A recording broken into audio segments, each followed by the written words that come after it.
भारत हर मामले में निराला है, तो गुड नाइटो बोले के मामले में निराला है। अलग अलग देश में पति पत्नी एक दूसरे का गुड नाइट कौने तरह से बोलत है हम बताई थी।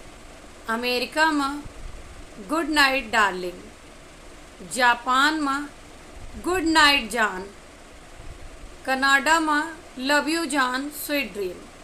और हमारे भारत देश में का बोला जाता है बताइए?